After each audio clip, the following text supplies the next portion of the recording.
Hello दोस्तों, स्वागत है आपका हमारे चैनल द चेतन एज में। और आज बात करेंगे कि कैसे हमारा ट्रेड पंच हुआ और कैसे हम लोग स्कैल्पिंग आज करने लगे। सबसे पहले ये समझिए कि एक चीज़ तो मैं हमेशा एक्टिव करके ही चलता हूँ फायर्स ऐप में, कि यदि मेरा एसएल हिट हो जाएगा तो अकाउंट ही फ्रीज हो जाएगा। तो आज मैंने बेसिकली, क्योंकि मुझे डाटा लग रहा था ऐसा, क्योंकि बहुत ज़्यादा गैप अप खुल गया था और उसके बाद जो प्रीवियस वीडियो में कल का एनालिसिस था, प्लस मैं रात में बैठ कर के जो लेवल्स ड्रॉ किए हुए था उस लेवल्स के अकॉर्डिंग मैं अपना ट्रेड पंच किया। और ये देखिए, एक सेकंड में आपको चार्ट दिखाता हूँ। टेलीग्राम पे भी इस मोमेंट पे मैंने अपडेट किया था कि बस दैट्स इट, और ज़्यादा कुछ लिखना ज़रूरी नहीं होता है। मैंने शुरू के वीडियोस में ही बता दिया था कि यदि आपको बेसिक्स क्लियर है तो सिर्फ लेवल्स भी आपको सब कुछ बता देंगे, फिर किसी के टाइप करने का वेट नहीं करना पड़ता है। और दूसरी चीज़ ये है कि पहला दूसरा तीसरा दिन ही मुझे खुद को प्रॉब्लम आ रहा था कि कंटेंट बनाए या टाइप करे या पोस्ट करे या हम अपने ट्रेड को एग्जीक्यूट करें, मैनेज करें। तो अब धीरे धीरे मैं क्या कर रहा हूँ कि ठीक है, लास्ट में क्या प्रॉफिट लॉस हुआ उसको कर देना है कवर, या तो अगर चार्ट में मौका लग गया तो मैं पोस्ट करूँगा, नहीं तो लास्ट में बस एक डिस्कस करके वीडियो चढ़ा देंगे। लेकिन ट्रेड को मैनेज करना सबसे फर्स्ट प्रायोरिटी को, ट्रेड को सबसे पहला प्राथमिकता हमें देना है। और ये देखिए चार्ट पे क्या था। इसी वक्त जब मैं स्कूल से आया तो मैं अपडेट किया था कि सपोर्ट तक आ गया है, ऑब्वियस सी बात है वहाँ से बाउंस बैक मिलेगा, बाउंस बैक मिलेगा। प्लस क्योंकि पहले से ये लेवल ड्रॉ है तो ये लेवल जहाँ से रिजेक्शन ऑलरेडी आ चुका है, अब यहाँ का लिक्विडिटी ख़त्म हो गया। नया लिक्विडिटी दोस्तों कहाँ बन गया है, मैं वीडियो में ही सिखाने का कोशिश करता हूँ, आप थोड़ा समझिए। ये डोजी कैंडल बना है यहाँ पे, और डोजी कैंडल का लोअर बॉडी ये देखिए एग्जैक्टली, ये एक नया रेजिस्टेंस आज के बाज़ार में आपको मार्क कर लेना चाहिए था। और देखिए इसी लेवल से पिन टू पिन बाज़ार वहाँ तक गया है और पिन पॉइंट से फिर रिवर्स कर गया है। तो यदि इतना सा समझ लेते और ओआई डाटा में ये देख पाते कि या तो कॉल सेलर हट रहा है या पुट सेलर हट रहा है, तो ऑब्वियसली आप अच्छे से आज ट्रेड कर पाते। क्योंकि जब 75,100 के आसपास बाज़ार चला गया था तो मैं वहाँ पे बार बार ये देख रहा था कि 75,000 पे पुट सेलर बढ़ जा रहा है और कॉल सेलर हट जा रहा है। लेकिन प्रीमियम में मैं ये देख रहा था कि उल्टा हो रहा है कि कॉल का प्राइस बढ़ नहीं रहा है, प्लस पुट का प्राइस डिक्रीज़ हुए जा रहा था। तो समझ नहीं आ रहा था कि शायद बाज़ार यहीं पे साइडवेज हो जाएगा, क्या हो जाएगा। इसी कारण से स्कैल्प मैं करने लगा। तो मैक्सिमम मैंने टेक ए ब्रेक में ये डाल दिया था कि या तो 3,000 का लॉस हो जाएगा या तो मेरा एक्टिव में 99,000 का प्रॉफिट उसमें ऑन ही रहता है। क्या ऑन रहता है? 99,000 का मैक्सिमम। इसलिए दोस्तों क्योंकि अब तो मैं उसको कर देने वाला हूँ, क्योंकि कैपिटल हमारा बड़ा हो गया, क्वांटिटी थोड़ा ज़्यादा ही रहेगा, तो मैं उसको अब अप्रॉक्सीमेटली 3 लाख पे सेट कर दूंगा कि मैक्सिमम 3 लाख तक देश का प्रॉफिट जाएगा। और हम आज लॉस अगर डे का खाएंगे तो 4 से 5 हज़ार एक दिन में लॉस। क्योंकि आप ये समझिए, पहले तो रूल ये कहता है कि 2% ही लॉस लेना चाहिए, लेकिन सिंस मैंने आपको फर्स्ट वीडियो में बताया था कि मैं 50 days plus on record stably और ब्रेक इवन से प्लस मतलब प्रॉफिट में ट्रेड कर रहा था, तो ऑब्वियस सी बात है कि मेरा कुछ तो जो एक्सपीरियंस है वो मेरे ट्रेड में दिखेगा। कभी हो सकता है कि मैं 400 के लॉस पे भी डे को बंद कर दूं, कभी हो सकता है कि अगर 40,000 भी आ जाए, 50,000 भी आ जाए तो मैं डे को क्लोज नहीं करूं, क्योंकि डाटा कॉन्फिडेंस देता है। और ये देखिए, अब निफ्टी का डिस्कशन कर लेंगे, बहुत हो गया। आज क्या हो गया, कल क्या होने वाला था, अगले दिन फ्राइडे को कल क्या होगा उसके लिए ओआई डाटा देख लेते हैं। ओआई डाटा बहुत इंपॉर्टेंट रोल प्ले करता है। 23,700 पे 1,23,000 कॉल सेलर्स हैं। इसके बाद जो हाईएस्ट है वो अपसाइड में होना चाहिए, बिल्कुल हमें दिख रहा है 1,43,000। उसके बाद जो हाईएस्ट है वो डायरेक्टली एक स्ट्राइक छोड़ करके फिर डायरेक्ट 24,000 पे है। कोई प्रॉब्लम नहीं है। इमीडिएटली हमें 23,700 के ऊपर 23,800 स्ट्रॉन्ग रेजिस्टेंस दिख रहा है और 1,23,000 से थोड़ा बहुत कम, उसके 50% से ज़्यादा, उससे 100 पॉइंट नीचे भी होना चाहिए। तो 23,600 पे भी हम देख पा रहे हैं कि 70,000 कॉल रेटिंग है। तो कहीं ना कहीं रेजिस्टेंस आज बना है, आज रेजिस्टेंस अच्छा खासा बना है, जो कि कल के वीडियो में दिख नहीं रहा था। कल के वीडियो में पुट सेलर ज़्यादा स्ट्रॉन्ग दिख रहे थे और आज कॉल सेलर ज़्यादा स्ट्रॉन्ग दिख रहे हैं। और आज देखिए, कल पुट का प्राइस बहुत ज़्यादा टूटा था, आज कॉल का प्राइस बहुत ज़्यादा टूटा है। अब देखेंगे कि पुट का सेलर कहाँ कहाँ बैठा हुआ है। सबसे मोस्ट जो पुट सेलर बैठा हुआ है 23,500 पे है। 23,500 के बाद सेकंड मोस्ट जो है 83,000 पे है, ये 23,600 पे है और 23,700 पे 93,000 है। दोस्तों आज पुट सेलर दूसरा चीज़ इंडिकेट कर रहा है कि 23,600 पे कम है और 23,700 पे ज़्यादा है। ऑब्वियसली इससे ये पता चलता है कि अगर थोड़ा भी प्राइस 23,650 के नीचे सस्टेन कर गया तो इतने जो पुट सेलर्स हैं ये पैनिक करेंगे और अपना पोजीशन स्क्वायर ऑफ करेंगे। ऑब्वियस सी बात है, क्योंकि वीकेंड रहेगा, कुछ भी न्यूज आ सकता है, उतना रिस्क लेंगे नहीं। तो थोड़ा सा लग रहा है कि रेजिस्टेंस हमारे बाज़ार में बहुत स्ट्रॉन्ग रहने वाला है। अब चार्ट पे हम ड्रॉ कर लेंगे और ये जो लेवल्स हम ड्रॉ करते हैं ये किस चीज़ के अकॉर्डिंग करते हैं वो आपको ऑलरेडी कई बार मैं बता चुका हूँ। अभी फिर ड्रॉ करेंगे। उसमें मेजर जो अभी ये जो जोन है इसको मैंने कैसे मार्क किया है, सिंपली यहाँ पे जो पिन पॉइंट से मार्केट रिवर्स किया था इसके लो को मैंने मार्क किया है और इस कैंडल के अपर बॉडी को मैंने मार्क किया है। और यहाँ से अगर बाज़ार यहाँ तक जाता है 23,300 से 23,360 के बीच में, तो ऑब्वियसली वहाँ से एक सपोर्ट लेगा, क्योंकि प्रीवियसली ले चुका है, अच्छा एक सपोर्ट जोन है। अब यहाँ से लिक्विडिटी लिया जा चुका है तो इसको हम डिलीट कर देंगे। रेजिस्टेंस का भी लिक्विडिटी चला गया है, इसको भी हम डिलीट कर देंगे।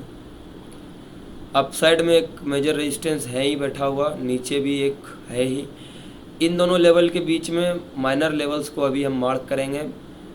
मान के चलिए कि आज का जो 23,596 का लेवल है ये बहुत आज का मेजर ये सपोर्ट रहेगा और एक जोन की तरह हमेशा मैं मार्क करता हूँ 23,640। अभी फ़िलहाल सपोर्ट जोन पे ही बाज़ार घूम रहा है। अगर इस सपोर्ट जोन से हल्का भी नीचे आ गया बाज़ार तो समझिए ये सपोर्ट जोन निगलेक्ट हो जाएगा, क्योंकि यहाँ का लिक्विडिटी ख़त्म। और अगर यहाँ का लिक्विडिटी ख़त्म हो गया तो फिर लिक्विडिटी सीधा मिलेगा बाज़ार को कहाँ, जहाँ से लास्ट स्विंग है 15 मिनट पे, और फिर बाज़ार डायरेक्ट जाके यहाँ अटक जाएगा। मिल गया लेवल डाउन साइड का 2-3, अप साइड का लेवल देख लेंगे। और थोड़ा बहुत वीडियो का टाइमिंग अब मैं कम रखने वाला हूँ, ज़रूरी नहीं है कि बहुत लंबा ही डेली वीडियो चलाएं। और कुछ चीज़ें आपको याद रखनी पड़ेगी कि अगर मैं बता देता हूँ कि गैप अप या गैप डाउन के सिनेरियोज़ में क्या क्या हो सकता है। इसका पूरा लिक्विडिटी दोस्तों लिया नहीं गया, इसलिए ये रेजिस्टेंस काम करेगा, क्योंकि रेजिस्टेंस में जो जोन हमने मार्क किया उसमें एटलीस्ट 60 से 75% अगर प्राइस इन कर जाता है तभी हम मानेंगे कि वो वायलेट हो चुका है, लेकिन अभी भी ये सस्टेन करेगा। इसके ऊपर अगर किसी जोन की बात करें तो वो जोन आपका यहाँ देखने को मिलेगा, रेजिस्टेंस। चलिए, अप साइड में भी आपको जोन मिल गया, डाउन साइड में भी जोन मिल गया है। लेवल टू लेवल अगर आप ट्रेड करोगे बहुत मज़ा आएगा ट्रेड करने में। और अगर बहुत ज़्यादा, आज समझाता हूँ फिर से, 1 मिनट का ही टाइम लगेगा क्योंकि ज़रूरी चीज़ है। बहुत ज़्यादा गैप डाउन हो जाए और प्राइस अगर बॉलिंजर बैंड से बाहर चला जाए, एक चीज़ हमेशा याद रखिएगा, जैसे यहाँ बहुत बड़ा गैप अप हो गया, प्राइस ऑटोमेटिकली बॉलिंजर बैंड को टच करने आया है, ये हमेशा नोट करके रखिएगा। दूसरा चीज़, कभी भी बहुत बड़ा कैंडल अगर बन जाए, क्योंकि ये गैप अप है लेकिन यहाँ पे बहुत बड़ा एक ग्रीन कैंडल छुपा हुआ है, उसका 50% कवर होने का चांस बढ़ जाता है, इसलिए प्राइस इस लेवल तक आया। फिर ये अपने आप में एक बहुत बड़ा कैंडल बन गया, तो इसका 50% कवर होने का चांस क्या था, तो फिर ये देखिए तुरंत कवर हुआ और इस लेवल को आपको मार्क कर लेना था। ये सेकंड टाइम जब टूटा दोस्तों, तो ये एसएल रहता और यहाँ से आपका एंट्री बनता और नीचे के जोन तक आपको अच्छा एक पुट साइड में ट्रेड मिल जाता। फिर ऑलरेडी मैंने टेलीग्राम पे भी एक डाल दिया था कि सपोर्ट जोन में आके पूरा लिक्विडिटी ले चुका है, तो और डाउन साइड इस लेवल को ट्रिगर नहीं किया था। सपोर्ट ले करके अच्छी बात ये थी कि अपर लाइन को क्रॉस मारी थी ऊपर के साइड में, तो चांसेस था कि रिवर्स करे या तो साइडवेज हो जाए।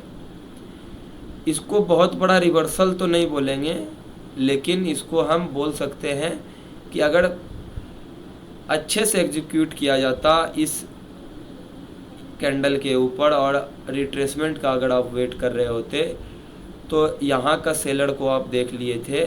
थोड़ा बहुत आपको लाइव मार्केट में खुद से भी रीडिंग करना पड़ेगा, तो आपको ये पता होता कि आपको अच्छे से 50-60 पॉइंट मिल जाता, उसके बाद यहाँ पे सेलर जोन आ जाता, एग्जिट कर देना था। वेट नहीं करना है कि पूरा जा कर के रेजिस्टेंस में टच करेगा या सपोर्ट में टच करेगा तो एग्जिट करूँगा। आपका मेनली टारगेट क्या है, या तो मैं बाज़ार में 15 से 20 पॉइंट का एसएल दे दूंगा, या तो मैं बाज़ार में 60 से 70 पॉइंट का टारगेट ले लूँगा। ये मैं स्पॉट की बात कर रहा हूँ, इससे ज़्यादा एक्सपेक्ट ना करें। चलिए निफ्टी का भी आपका लेवल हो गया कि बहुत बड़ा गैप अप या गैप डाउन हो गया। पहले बात तो कैंडल का 50% कवर होने का चांस रहता है, बोलिंजर बैंड टच होने का चांस रहता है। दूसरी बात ये जोन में ही खुल गया तो इसमें तो हम साइडवेज मानेंगे, और अगर इससे बाहर खुल गया तो इसको रिट्रेस करने का वेट करेंगे, नहीं तो डाउन साइड में खुल गया तो यहाँ टूट के रिट्रेस करने का वेट करेंगे। सारे पॉसिबिलिटीज़ हमने डिस्कस कर लिया है। खुद के चार्ट पे थोड़ा टाइम बिताएं। ऐसा नहीं है कि 4 घंटा अगर आप चार्ट देख रहे हो तो ट्रेड ही करना है। चार्ट रीडिंग कीजिए, लेकिन ट्रेड 1-2 बार ही कीजिए। ऑब्वियसली आज मैंने खुद स्कैल्पिंग बहुत ज़्यादा कर लिया और 20,000 का प्रॉफिट हुआ है। आज हमारा जो है कैपिटल जो है 32,600 का हो गया है। स्कैल्पिंग करने का रीज़न यही था, सिंपली मैं रील्स में ये बता भी दूंगा। सिंपली बात था कि 3,000 का या तो लॉस लग जाता, या तो 99,000 का मेरा अपसाइड में खुला हुआ रहता है कि मैक्सिमम।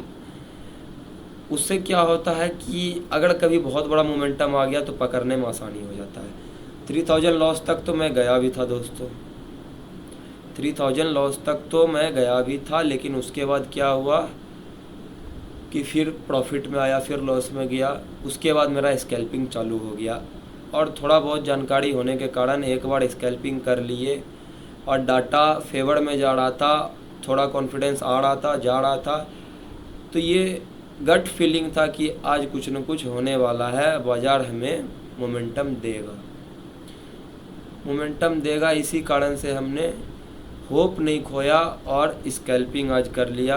ऑब्वियस सी बात है, अगर आप बिगिनर हो, किसी के पोजीशन को देख के उसी डायरेक्शन में तुरंत ट्रेड नहीं लेना चाहिए। इसीलिए मैं टेलीग्राम या इंस्टाग्राम पे मेरा पोजीशन कौन सा चल रहा है मैं इसका स्क्रीनशॉट कभी नहीं डालता। कोशिश करता हूँ, ऐसे तो ये गलत हो जाता है कि ऐसे किसी स्टॉक का प्राइस एनालिसिस डालना गलत है, लेकिन इंडिसेस का आप पोस्ट कर सकते हो, लेकिन इंसानियत के नाते इसे पोस्ट करना गलत होता है दोस्तों। क्योंकि अगर कोई पोस्ट कर रहा है उससे होगा क्या, मन में एक्सपेक्टेशन जग जाएगा कि अगर फलाना बंदा फेमस है या तो उसको एक्सपीरियंस है और वो डाउन साइड का ट्रेड लेके बैठा हुआ है या अप साइड का, आप भी उसी साइड में खोजने लगोगे। मैं क्या चाहता हूँ कि आप लेवल देख लो, आपका सिक्स सेंस जो कहता है आप उस साइड में ट्रेड खोजो, आप ज़्यादा सस्टेनेबल बन जाओगे। लेकिन अगर किसी के पोजीशन को देख के आप अपना पोजीशन बनाने बैठोगे तो हमेशा डाइवर्ट हो जाओगे, और दोस्तों आपको ज़्यादा कुछ मिलेगा नहीं, खाली लॉसेस मिलेगा और बहुत ज़्यादा टाइम लग जाएगा सीखने में। एक ही चीज़ हमेशा याद रखिए, बोथ डायरेक्शन का ट्रेड नहीं लेना है। लेना भी तभी है बिल्कुल एकदम लास्ट मोमेंट आ गया है 2 बजे के बाद, और 3 बजे से पहले एग्ज़िट कर देना है। और आई गेस कि 250, मतलब 2:30 बजे के बाद और 250 के बीच में बहुत डायरेक्शनल वाला कम प्रीमियम में मिल जाता है और मूवमेंट मिलने का चांसेस हाई रहता है। अगर नहीं भी मिलेगा तो उतना ज़्यादा आपको लॉस देखने को नहीं मिलेगा। सभी लेवल्स हमने लगा दिया है, तो उम्मीद करता हूँ कि वीडियो आपको अच्छा लगता है। वीडियो अगर अच्छा लगता है तो वीडियो को लाइक कर दें, सब्सक्राइब कर दें, चैनल को शेयर जो कीजिए। दोस्तों, जो भी बातें मैं बोल रहा हूँ ये बिल्कुल एक बायर ट्रेडर के लिए बहुत ज़रूरी है। और मैं सबसे ज़्यादा हेट उन लोगों को करता हूँ, जैसे वीडियो तो मैं बहुत का देख करके ग्रो किया हूँ, मतलब ऐसा झूठ नहीं बोलते कि वीडियो मैंने देखा, कभी कोई कुछ सिखा भी सकता है, लेकिन पर्सनली आपका खुद का एक्सपीरियंस ही आपको ग्रोइंग फेज़ में ले जाएगा। और दूसरी चीज़ ये है, क्रिप्टो का खास करके लोग क्या करते हैं कि रनिंग प्रॉफिट दिखा रहे होते हैं, लेकिन एक चीज़ हमेशा नोट कीजिएगा कि जब उनका एग्ज़िट करने का टाइम आता है तब वो मैक्सिमम प्रॉफिट में बैठ रहे होते हैं और उस वक्त वो उसका पोस्ट डालते हैं। और उस समय रिटेलर्स क्या करता है कि फलाना सर इतने डॉलर के प्रॉफिट में है और पुट साइड में है, वो भी घुस जाता है पुट साइड में, लेकिन आपको ये नहीं पता जब उसने पोस्ट किया है तो मैक्सिमम प्रॉफिट को उसने पोस्ट किया है और वहाँ पे उसका एग्जिट टाइम है, उसका अब एग्जैक्टली 80% चांस रहता है कि अपोजिट हो जाए। तो किसी के लाइव पोजीशन को देख करके अपना ट्रेड प्लेस करना बिल्कुल बंद कर दें। अगर कोई ये अगर कोई आपको ये सिखा दे कि लेवल कैसे ड्रॉ करना है और लेवल को कैसे यूज करना है वो ठीक है, किसी के पोजीशन को कभी कॉपी नहीं करना है। लेवल देख लिए, वहाँ से ये जज कीजिए कि प्राइस एक्शन में हाँ कैंडल कैसा बन रहा है, हाँ भाई ठीक है, मान लीजिए गेस करते हैं कि ये बहुत बड़ा मोमेंटम आ गया, 3 कैंडल का बिटकॉइन में यहाँ से बहुत बड़ा मोमेंटम आ गया। कॉमन सेंस की एक बात है कि हायर चांस यही रहता है कि जब 3 क्रॉप पैटर्न बन जाए तो उसके बाद आजकल क्या चल रहा है ऑपरेटर उसका 50% कवर करने ज़रूर आते हैं, क्योंकि प्राइस एक्शन में क्या आपको लगेगा कि जब 3 लगातार अगर आप बहुत बड़ा कैंडल दिखेगा तो बहुत बुलिश हो गया, लेकिन ऐसा होगा नहीं। एसएल हंटिंग करने के लिए भले ही अगर इसको ऊपर भी जाना होता तो यहाँ तक 50% जरूर आता, फिर अपसाइड मारता, लेकिन इसको आना था नीचे तो कोई बात नहीं, यहाँ पे डायरेक्टली दोस्तों फिर देखिए नीचे नहीं आ गया, ऐसे करके 50% आया, फिर यहाँ पे स्ट्रगल हुआ है। क्या हुआ है? स्ट्रगल, 2 डोजी कैंडल बना है, फिर डोजी कैंडल का लो ब्रेक हुआ है, तब जाके डाउन साइड में ट्रेड खुला है। थोड़ा ये सब ध्यान रखिए। मिलते हैं नेक्स्ट वीडियो में। और चैनल अगर मेरा ग्रो कर गया तो मैं लर्निंग वीडियो ज़रूर लाऊंगा फ्री में। मैं कभी कोई कोर्स लॉन्च करने वाला नहीं हूँ, वो एक मतलब अलग केस हो जाता है कि थोड़ा ज़्यादा अगर वैसा चांस आ गया कि हम लोग एग्ज़ाम वगैरह दे करके दोस्तों सेबी से सर्टिफिकेट ले लें, निज़्म से, क्योंकि वो टारगेट अल्टीमेटली है मेरा कि मैं सर्टिफिकेट ले लूँ, तो उसमें टाइम लगेगा थोड़ा, क्योंकि देख ही रहे हो गवर्नमेंट क्वार्टर में रह रहा हूँ। थोड़ा बहुत सबसे पहले तो अगर अच्छे कैपिटल पे चले गए, जो कि 10 लाख कैपिटल का मैं वेट कर रहा हूँ कि मैं इस बार ग्रो कर दूँ, तो अगर ग्रो कर दिया तो सबसे पहले उसके बाद फिर उसका 10x का हम टारगेट के लिए रन करेंगे। वो हो जाएगा तो उसके बाद फिर अपनी थोड़ी छोटी मोटी लाइफ को मैं सुधारूँगा, मेंटल स्टेबिलिटी आ जाएगा, पैसा आपका 60 से 70% प्रॉब्लम सॉल्व कर देता है, फिर बचा हुआ हम धीरे धीरे सॉल्व कर लेंगे। फिर डिजिटली हम लोग बहुत सारा स्टेप्स लेंगे रिटेलर्स की भलाई के लिए, क्योंकि मैं खुद 5 साल से जो झेला हूँ, अगर चांस लगा तो कुछ लोगों का तो ज़रूर मैं वो स्ट्रगल कम करने का कोशिश करूँगा। थैंक यू दोस्तों।